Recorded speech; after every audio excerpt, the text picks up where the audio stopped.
पांडव सेना के शंखवादन का कौरव सेना पर क्या असर हुआ, इसको आगे के श्लोक में कहते हैं। स घोषो धातृराष्ट्राणां हृदयानि व्यधारयत् नभश्च पृथ्वीं चैव तुमुलो वयनुन्नाद्यन्। पांडव सेना की वह शंख ध्वनि इतनी विशाल, गहरी, ऊंची और भयंकर हुई कि उससे पृथ्वी और आकाश के बीच का भाग गूंज उठा। इस शब्द से अन्यायपूर्वक राजा को हड़पने वालों के और उसकी सहायता के लिए खड़े हुए राजाओं के हृदय विदीर्ण हो गए। तात्पर्य है कि हृदय को किसी अस्त्र शस्त्र से विदीर्ण करने से जैसी पीड़ा होती है, वैसे ही पीड़ा उनके हृदय में शंख ध्वनि से हो गई। उस शंख ध्वनि ने कौरव सेना के हृदय में युद्ध का जो उत्साह था, बल था, उनको कमजोर बना दिया, जिससे उनके हृदय में पांडव सेना का भय उत्पन्न हो गया। संजय ये बातें धृतराष्ट्र को सुना रहे हैं। धृतराष्ट्र के सामने ही संजय का धृतराष्ट्र के पुत्रों तथा संबंधियों के हृदय विदीर्ण कर दिए, ऐसा कहना सभ्यतापूर्ण और युक्ति संगत नहीं मालूम देता। इसलिए संजय को धातृराष्ट्राणाम न कहकर तावकी ना नाम कहना चाहिए था, क्योंकि ऐसा कहना ही सभ्यता है। इस दृष्टि से यहाँ धातृराष्ट्राणाम पद का अर्थ जिन्होंने अन्यायपूर्वक राज्य को धारण किया, ऐसा लेना ही युक्ति संगत और सभ्यता पूर्वक मालूम देता है। अन्याय का पक्ष लेने से उनके हृदय विदीर्ण हो गए, इस दृष्टि से भी ये अर्थ लेना ही युक्ति संगत मालूम देता है। यहाँ शंका होती है कि कौरवों की 11 अक्षौहिणी सेना के शंख आदि बाजे बजे तो उनके शब्द का पांडव सेना पर कुछ भी असर नहीं हुआ, पर पांडवों की 7 अक्षौहिणी सेना के शंख बजे तो उनके शब्द से कौरव सेना के हृदय विदीर्ण क्यों हो गए।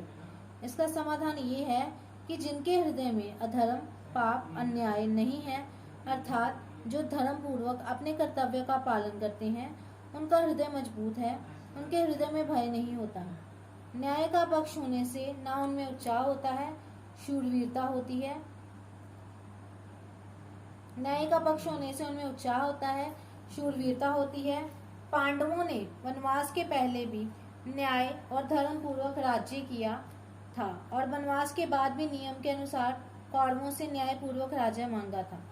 अतः उनके हृदय में भय नहीं था, प्रत्युत उत्साह था, शूरवीरता थी। तात्पर्य है कि पांडवों का पक्ष धर्म का था।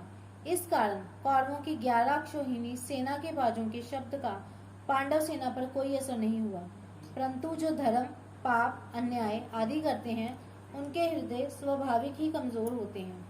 उनके हृदय में निर्भयता, निशंकता नहीं रहती। उनका खुद का किया पाप, अन्याय ही उनके हृदय को निर्बल बना देता है। अधर्म अधर्मी को खा जाता है। दुर्योधन आदि ने पांडवों को अन्याय पूर्वक मारने का बहुत प्रयास किया था।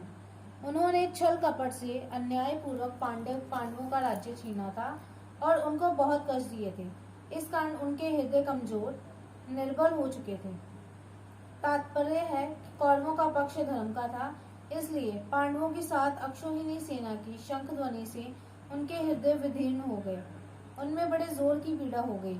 इस प्रसंग से साधक को सावधान हो जाना चाहिए कि उसके द्वारा अपने शरीर, वाणी, मन से कभी भी कोई अन्याय और अधर्म का आचरण ना हो। अन्याय और अधर्म युक्त आचरण से मनुष्य का हृदय कमजोर, निर्बल हो जाता है, उसके हृदय में भय पैदा हो जाता है। उदाहरणार्थ, लंकाधिपति रावण से त्रिलोकी डरती थी। वही रावण जब सीता जी का हरण करने जाता है, तब वह भीत होकर इधर उधर देखता है। इसलिए साधक को चाहिए कि वह अन्याय, अधर्म युक्त आचरण कभी ना करे।